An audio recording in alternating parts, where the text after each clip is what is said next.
Awami League, BNP, জামাত যে কোনো দল আসতেই পারে, তাই বলে কি নিষিদ্ধ করা যাবে? তো ঠিক না। আওয়ামী লীগ তো অনেক অপরাধ করেছে, কিন্তু নিষিদ্ধ করেছে। অনেক তো সে কাজও করেছে এই দেশের জন্য। এর আগে কি বিএনপি ছিল না? বিএনপি অনেক অপরাধ তো, বিএনপি আসে নাই, ক্ষমতায় আসে নাই। জামাতে নিষিদ্ধ করেছে, জামাত আবার ক্ষমতায় আসে নাই, আবার সে অংশগ্রহণ করেন না। সব আসতেই পারে, সমস্যা কোথায়? এই দেশে তো কোনো গণতন্ত্র নাই। গণতন্ত্র থাকলে সাধারণ জনগণের উপরে এত তো হ্যাম্পার হতো না, কিছু প্রেশার পড়তো না। না, আপনার মনে হচ্ছে আওয়ামী লীগ আসতে পারে? হ্যাঁ, আসবে, ইনশাল্লাহ আসবেই। সব দলই আসবে, সমস্যা কোথায়? ইলেকশন হবে, বৈধতা হবে, সব দলই অংশগ্রহণ করতে পারবে। আচ্ছা, আরেকটা প্রশ্ন হচ্ছে যে এই যে জুলাই আন্দোলন যে হয়েছে, জি জুলাই সনদ দেওয়ার জি কথা, জি। এখন আপনি কি চাচ্ছেন, জুলাই সনদ আগে দেখ নাকি নির্বাচন আগে হোক? জুলাই সনদ তো পরে, নির্বাচন হোক আগে। নির্বাচনটা কেন চাচ্ছেন? নির্বাচন হলে দেশের সবকিছু ভালো থাকবে, দেশ ভালোভাবে চলবে। নির্বাচন ছাড়া তো দেশ ভালো চলতে পারে না। আচ্ছা, জামায়াত ইসলামী বলছে যে পিআর পদ্ধতিতে নির্বাচন হোক, জি। আর বিএনপি বলছে যে সবসময় যে নির্বাচন দিয়ে আসছে ওইটাই। এটাও ঠিক। পিয়ার পদ্ধতি হওয়াটাও সঠিক। পিয়ার পদ্ধতি হওয়া মানে জিনিসটা কেউ কোনো চুরি করতে পারবে না, কিছু কিছু করতে পারবে না, সঠিকভাবে সবকিছু হবে। প্রধান উপদেষ্টার এইরকম কথাকে তীব্র নিন্দা এবং প্রতিবাদ জানাই, যে সে কিভাবে, তিনি কিভাবে বলতে পারে যে আওয়ামী লীগ আবার আসতে পারে। আমরা আওয়ামী লীগকে চাই না, চাই না, চাই না। আমরা আওয়ামী লীগের প্রশ্নে আমরা একমত। আমরা চাই না যে আওয়ামী লীগ কোনোভাবেই দ্বিতীয়ভাবে আমাদের বাংলাদেশে এসে তার রাজনৈতিক কার্যক্রম পরিচালনা করুক। আমরা তো আওয়ামী লীগের প্রশ্নে সবাই একমত যে আমরা কখনো তা চাই না যে তারা কখনো ফিরে আসুক।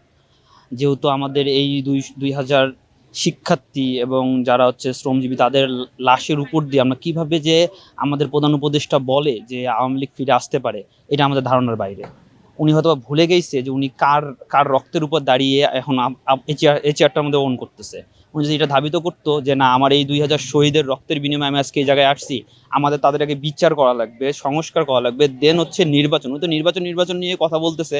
তো এটা আমরা আউটসাইডে রাখতেছি যে হোক, যদি একটা সুষ্ঠু নির্বাচন, আমরা এটা চাই একটা সুষ্ঠু নির্বাচন, যেহেতু আমার দাবিতে হইলো, আমাদের অলরেডি জাহাঙ্গীরনগরে হয়েছিল, তো আমি চাচ্ছি এরকম নির্বাচন হোক, এটা ডাজ নট ম্যাটার। বাট হচ্ছে আওয়ামী লীগ আসবে ফিরে, আওয়ামী লীগের কার্যক্রম চলতে পারে, এইটা কথা বলা আমি মনে করি না ওনার একমত।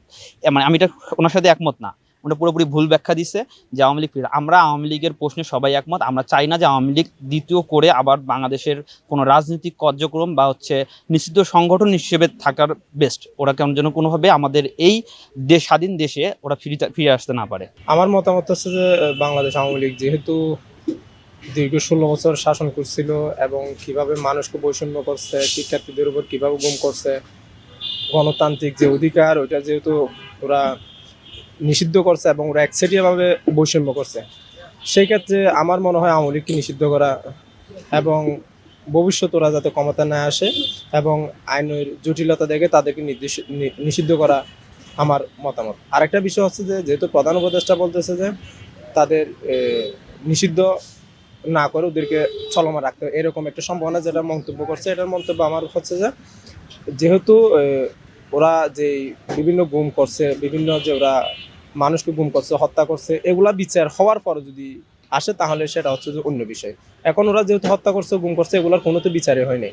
এখন বিচার না করে যদি ওইটা আনে তাহলে এটা বাংলাদেশ সাগরিক শিক্ষার্থী নাগরিক দীর্ঘ যে জুলাই গণ অভ্যুত্থান হয়েছে এটা সম্পূর্ণ ব্যর্থ হবে আমার ধারণা।